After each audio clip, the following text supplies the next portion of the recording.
हे बघा भाऊ, 2025मध्ये नवीन GST स्लॅब आला आहे. ते GSTमध्ये काय महाग आणि काय स्वस्त झालं आहे आणि ते कोणी लागू केलं ते म्हणजेच आपल्या देशाच्या फायनान्स मिनिस्टर निर्मलाताई सीतारामन यांनी दैनंदिन गरजेच्या वस्तू म्हणजे केसाचे तेल, साबण, टूथपेस्ट, शेविंग क्रीम, लोणी, जे काही तुपापासून पदार्थ, तसेच नमकीन, भुजिया, जे काही पॅकिंग पदार्थ असतात, भांडीपासून शिवणयंत्रे ह्याच्यावर आधी 18 ते 12% GST होता. आता सर्वांवर 5% GST झाला आहे. त्याच्यानंतर बघत असाल तर कृषी क्षेत्राला सुद्धा दिलासा दिला आहे. वस्तू म्हणजे ट्रॅक्टर, टायर्स, जे काही कृषी क्षेत्राला लागणार ह्याच्यावर सुद्धा आधी 18 ते 12% होता. आता सर्वांवर 5% करण्यात आला आहे.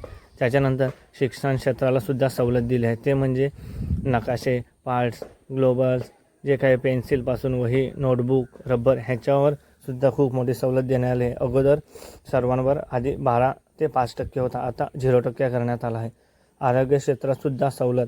वस्तू म्हणजे वैद्यकीय आरोग्य, सर्व इलेक्ट्रॉनिक किट्स व ग्लुकोमीटर यांच्यावर सुद्धा GST कमी करण्यात आला आहे. इलेक्ट्रॉनिक उपकरणांवर बचत.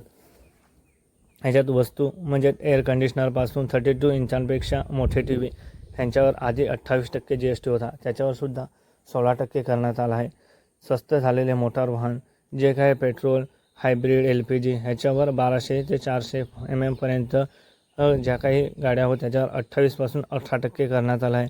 ह्या स्लॅबमुळे ज्यांना टू व्हीलर गाडी 350 cc इंजिनच्या खाली घ्यायच्या आहेत त्यांना त्या किमतीच्या प्राईजवर 10% सवलत भेटणार आहेत. म्हणजेच 1 लाख घेतली तर त्याच्यावर 10,000 रुपये सवलत भेटणार आहे. त्याच्यानंतर जे काही मोठ्या 4 व्हीलर 6 ते 7 ते 8 लाखापर्यंत घेणार आहेत त्यांना 40 ते 80 हजारापर्यंत सवलत भेटणार आहे. त्यामुळे पुढचे उत्पादने महागली आहेत. त्याचप्रमाणे तंबाखूसारखे सिगरेट, इतर तंबाखूजन्य उत्पादने व सुपर लक्झरी कार त्याच्यावर 18% GST होता अगोदर, आता त्याच्यावर 40% झाला आहे. त्यामुळे ह्यांना फटका बसला आहे.